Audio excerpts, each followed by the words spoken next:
Habari gani nzuri sana, wageni mwakaribishwa Kenya yetu, hakuna matata.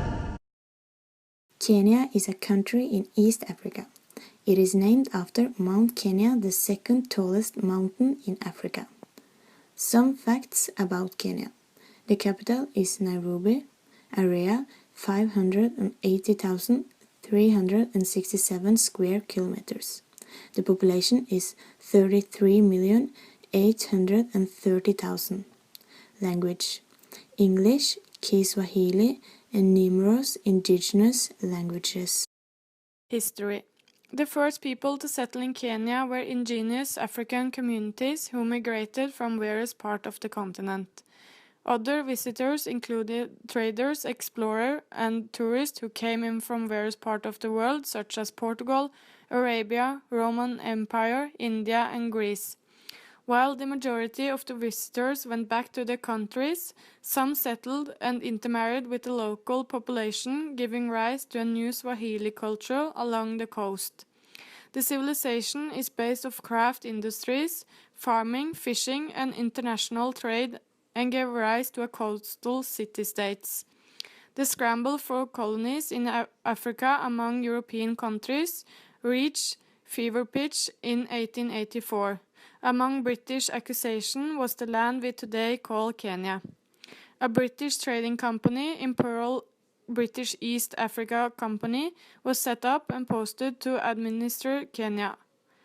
When it was realized that the company could not contain Kenya's hostile communities, the British declared the country a colony and protectorate on the 1st of July 1895 and posted the first governor, Sir Arthur Hartingale, to establish a formal British administration. The first government of independent Kenya immediately had to deal with some pressing economic and political problems. The priorities were acceleration of growth, Kenyaization of the economy, and redistribution of incomes. None of these, however, could be achieved without political stability, and it was first felt necessary to neutralize those elements in the country who support extreme politics and who was undermining rather than building confidence in the new nation. Kenya embarked on the road to peace and stability, which has made it possible for the country to realize great strides in development. Kenya has played a leading role in the quest for peace and stability in the turbulent East African region because of her stability and general neutrality. Governmental system. Kenya's new constitution was announced on August 27, 2010. The constitution includes a wide range of reforms that promise to ensure a free and just democracy in Kenya. The constitution embraces the principle of separation of powers. Specifically, the constitution adds a senator for each region of Kenya so that each of the 47 counties will have a senator. The constitution also gives the parliament the power to remove the president through a vote of no confidence and establish term limits for the president, who would be limited to a maximum of 2 5-year terms.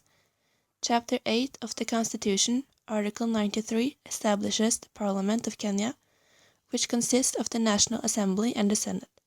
The National Assembly represents the people and their special interests. The Assembly also deliberates on and resolves issues of concern to the people. The Senate represents the counties and serves to protect the interests of the counties and the governments. They participate in the law-making function of Parliament by considering, debating, and approving documents.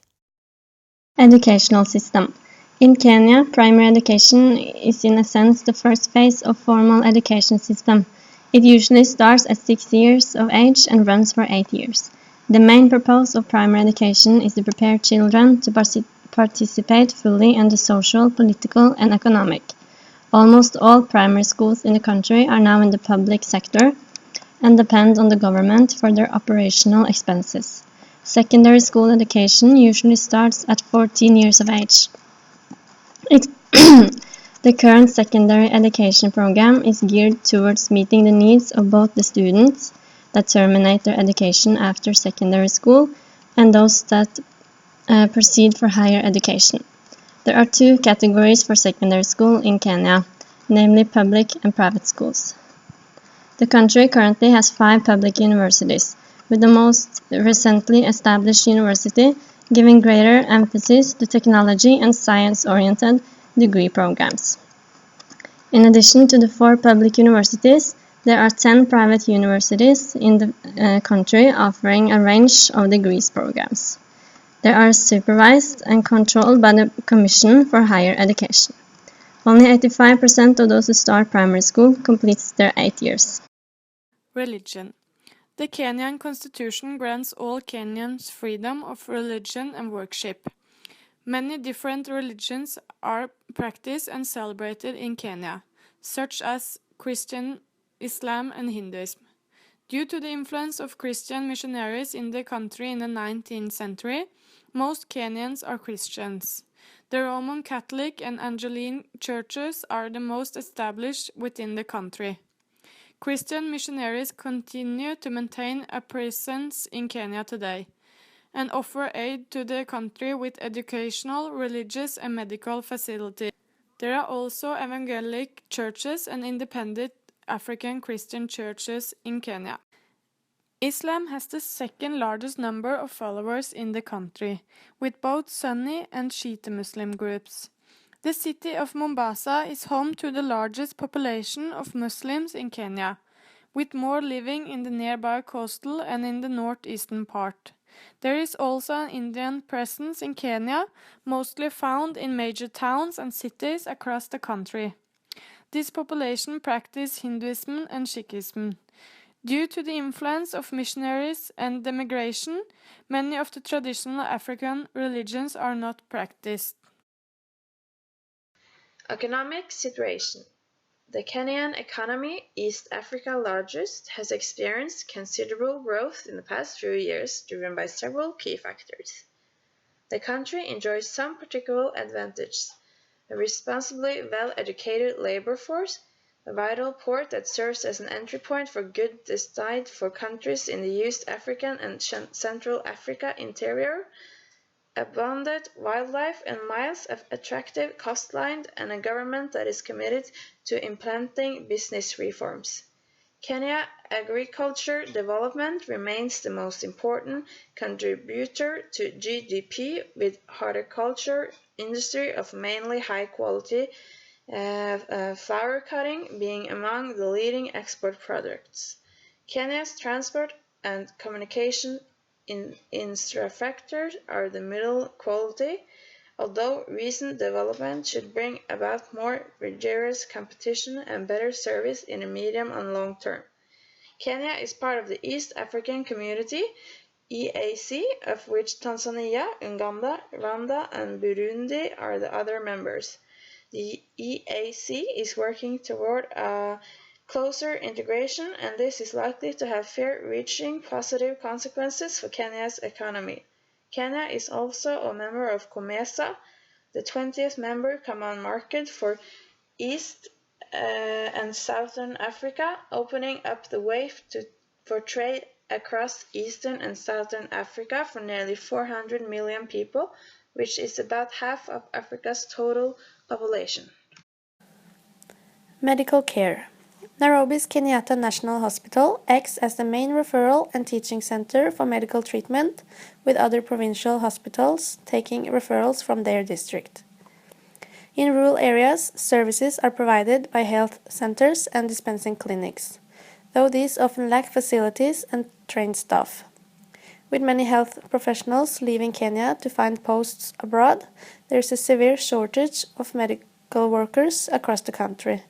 According to the World Health Organization, WHO, Kenya has just 1 doctor and only 12 nurses midwives for every 10,000 people. Because medicines are not available for free, poor families often go without treatment when they are ill. We have chosen the Millennium Development Goal number 1, no poverty, eradicate extreme poverty and hunger before 2016. Targets. Target 1A. Half the proportion of people whose income is less than $1.25 a day. Target 1B. achievable and productive employment and decent work for all, including women and young people. Target 1C. Halve the proportion of people who suffer from hunger. Target 1A is completed. The number of people living in extreme poverty has dropped by more than half, from 1.9 billion in 1990 to 836 million in 2015. It is very good, but too many are still struggling for the most basic human needs. Because of this, the Sustainable Development Goals' new target is to end poverty in all forms and dimensions by 2030.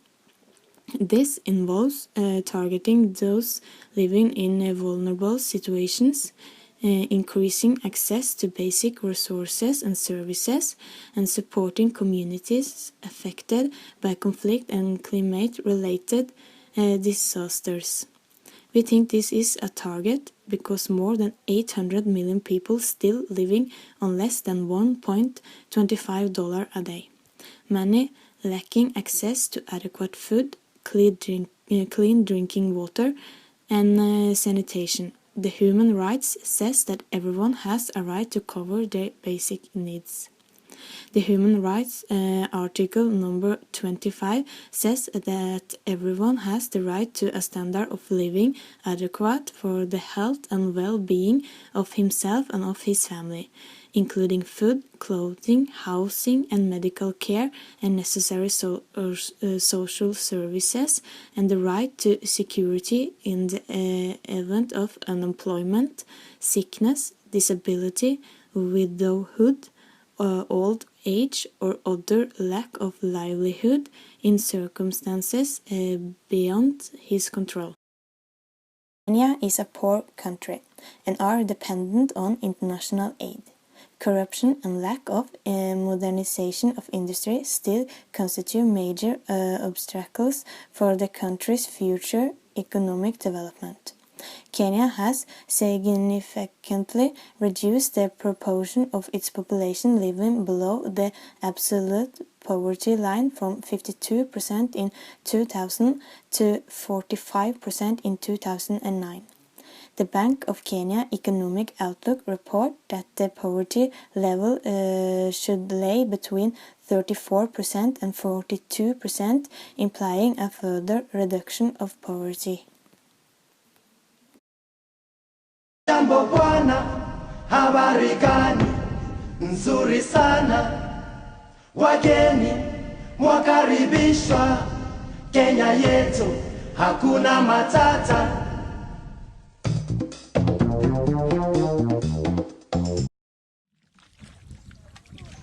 Case: Water crisis in Garissa. Northeastern Kenya is characterized by large arid areas where access to clean drinking water is a challenge. We have chosen to focus on the city of Garissa in northeast Kenya, where poverty is a major problem. One consequence of poverty is the lack of clean water. According to the UN, need each and every one of us between 20 to 50 liters of water each day to ensure basic needs for drinking, cooking, and cleaning. Dirty water is one of the main reasons why people get sick, and the problem is biggest in poor areas. Typhoid fever, cholera, diphtheria, diarrhea, and hepatitis are diseases that spread through dirty water. One can also get infections and malaria. Many of the people in Kenya are living in extreme poverty and can't afford to get medical help. This will lead to diseases spreading fast and can easily cause a whole village getting sick. It is not sufficient merely to have access to water in adequate quantities.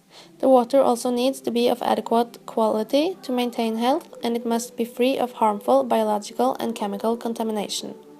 Water gathered from unprotected sources often does not meet these criteria and places the user at risk. Often water which is of a sufficiently high quality at the point of collection is contaminated before it is used because it has to be carried and stored before use or because of unhygienical practices. By using the Papadopoulos, Tilke and Taylor model of developing cultural competence and awareness, In this way, we as nurses could improve nursing and other healthcare educations, and ultimately improve the quality of care to everyone in the village of Garissa. It is no longer tenable to treat everyone in the same way, or to base the care we provide to individuals. It is evident that cultural and structural factors influence the quality of health and nursing care. Culturally competent care is both legal and a moral requirement for nurses. They need health workers with better education and better equipment. Families and communities also need to learn how to best give their children a healthy upbringing and manage illness when it occurs.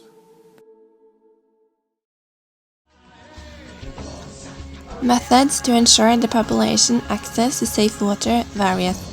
They are dependent on, among other, nature, climate, and infrastructure in the individual areas. Water and sanitation programs also work to strengthen communities' ability to adapt to long-lasting droughts and hopefully improve people's food security. It is particularly important to improve conditions for the most vulnerable groups in society, such as orphans and especially vulnerable children. This type of assistance programs also helps communities to help themselves in the future. With the support of Water for Life, the Norwegian Red Cross created a project in Garissa in northeast Kenya. The project is implemented by the Norwegian Red Cross Sister Union, the Kenya Red Cross, which is Kenya's largest humanitarian actor. The project in Garissa will contribute to increased resilience through that 2,500 people have better access to clean drinking water. Because of this, the population will be less exposed to the consequences which drought inflicts them, including increased risk of poverty. Clean water is important for good health. Health development and poverty are closely related. If the population of a country becomes aware of clean water and how to keep it clean, they will also be able to prevent many diseases caused by contaminated water. This may, for example, be to gain knowledge about the animals in the village and that they must drink water somewhere else than where people derive their water. It may also be placing toilets or latrines away from a drinking water source. An improved public health is of great importance for a country's economic development, which is an important factor in poverty reduction. Good water supply is necessary to ensure the good health of the population. Jambo bwana, habari gani? Nzuri sana. Wageni mwakaribishwa Kenya yetu, hakuna matata.